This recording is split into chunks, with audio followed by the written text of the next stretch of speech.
Hey guys, Trevor16Shooter with another shoot and review. Today we are taking a look at the Bandai Tamashii Nations Movie realization, Ronin, Beskar Armor, Mandalorian, and Grogu. Wow, that's a mouthful. But I love this line of figures. I have just about all of them and a small stormtrooper army. They are beautifully designed figures. They're a lot of fun on the shelf and to shoot. So let's open this one up and see what's in the box.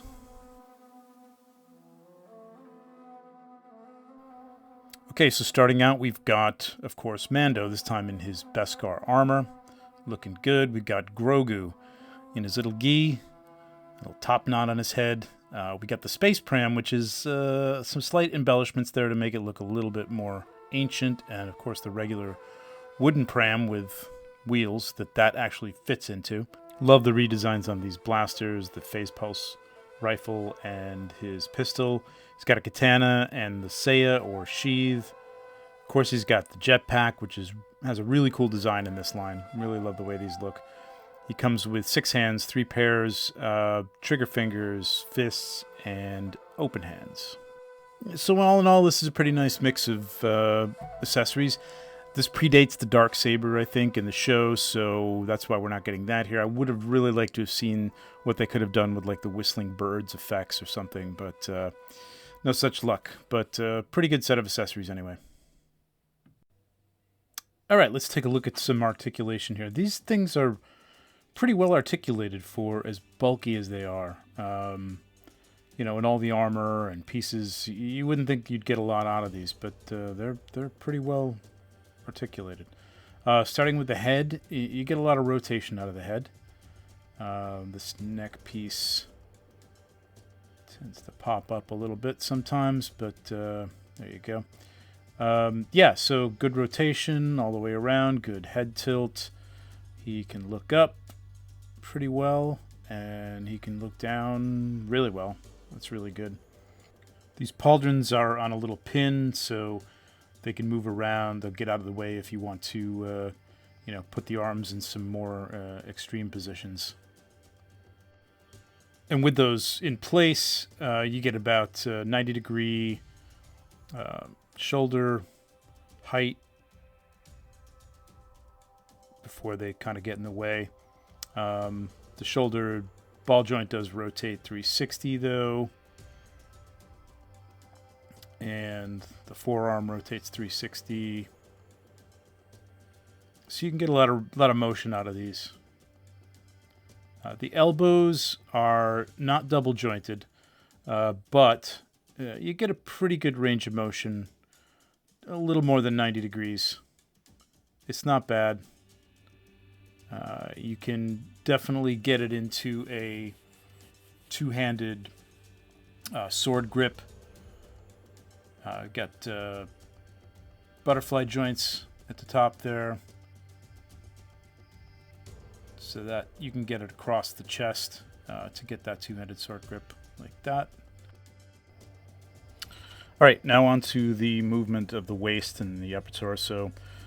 It does rotate underneath the bandolier and the belt, and it gets, you know, it kind of hindered by the bandolier there.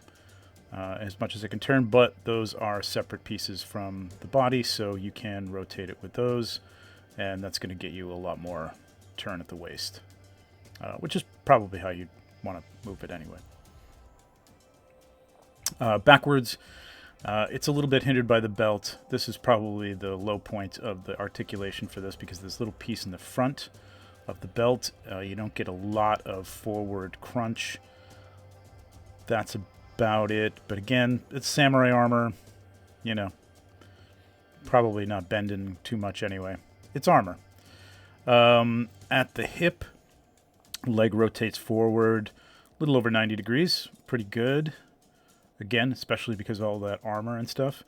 Backwards, just under 90 degrees. That's about 45 degrees.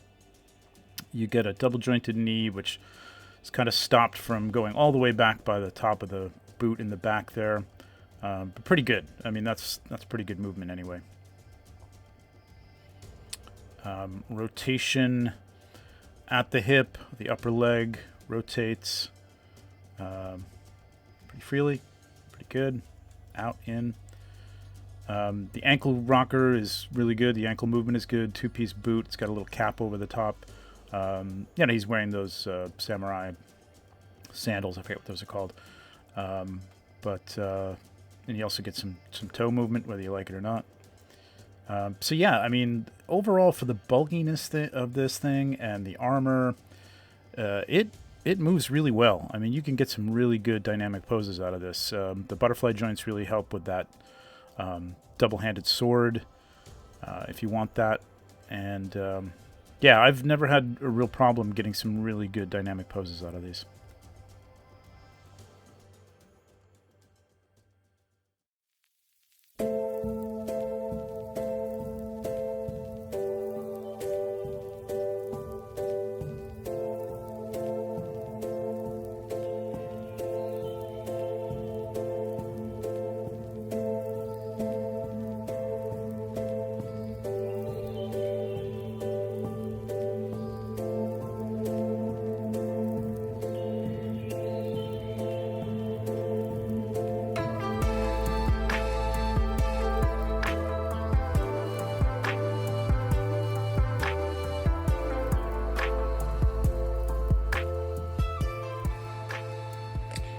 Okay, so here is the setup.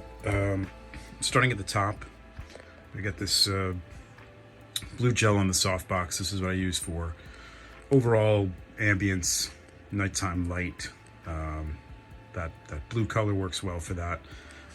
You can see the cinefoil on the back here. That's just keeping the light from reflecting off the TV screen. In the back, I've talked about this before. In the back, I've got this fish tank decoration that I've had for a while. Basically, I bought it for these Bandai figures. Behind that, I've got a Wii light, which is dialed up to a blue color to kind of match that setting sun twilight color, to give a little light reflecting, bouncing off the pagoda entrance here. So from the bottom, it kind of has like a nice glow, kind of defines the piece. And you can see how close that is to the Mando, but the illusion is that it's further away on a mountain or something like that. I put a few trees back there, probably weren't even necessary for the shot, but as I'm setting these things up, you never know where the shot's going to go and where you find the right angle for it. As it turns out, probably you don't even see, maybe just a little bit of this one here. And that's about it. To the side of this, I didn't have this in this fence piece at first, and I just kind of had it like this, showing the hill, and it was okay. It was fine. But this actually, I just threw it in just to test it, and it actually kind of worked. It kind of defined it, almost like they're walking into a village, and there's some sort of barrier to that, protective area around it or whatever, or just to defining the area. It also helped to sort of break up the distance between the pagoda and the foreground, so that worked out well. These two little lamps I found on eBay, which are really, really nicely done, 3D printed. They come with these little round lights that have little clips that you can, pieces of plastic that you pop into them to turn them off and pop them out to turn them on. Pretty good lasting power too. They stayed bright for long enough to do the shoot, so that was cool. They look really good on camera.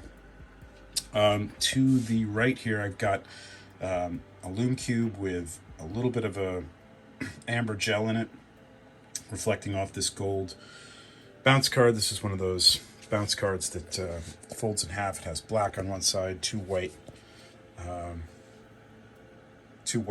sides to it. You can fold it inside out and use the white, or you can use the gold on the other side. And that's just to reinforce some of this light that's supposed to be glowing from the lamp here, or it's another distant lamp or light in the town that they're walking into or something. But just gives a little bit more interest to the armor on Mandalorian and the cradle that little Grogu is in.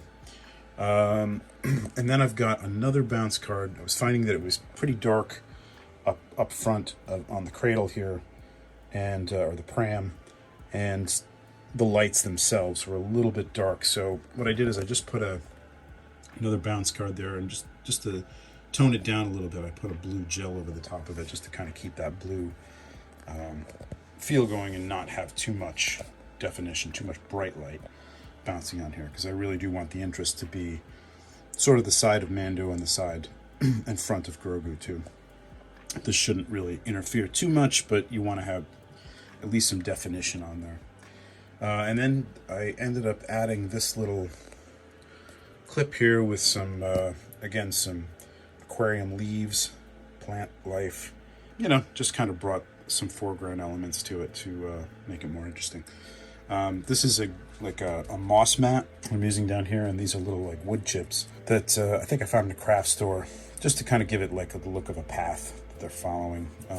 It works from the bottom. It looks a little sloppy here, but it works on camera.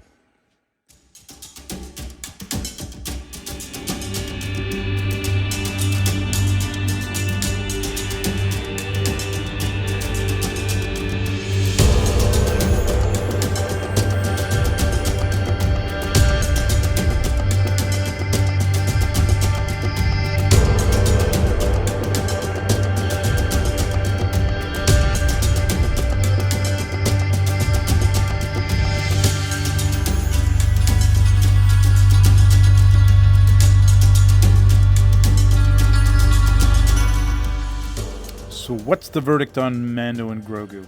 I love these things. It's another great version of this. Would have liked to have seen some extra effects like the whistling birds or something, but it's not something that they have put with the other figures in this line, so I didn't really expect it, but it would have been nice. Overall, though, it's a great set, and giving it a 6 out of 6. All right, that is it for this one. Thanks for watching. If you enjoyed it, hit that like button. Let me know if you're picking this up in the comments. If you got any questions, let me know down there as well. I'll try to get back to you. I'll see you next time, and as always, keep shooting your toys.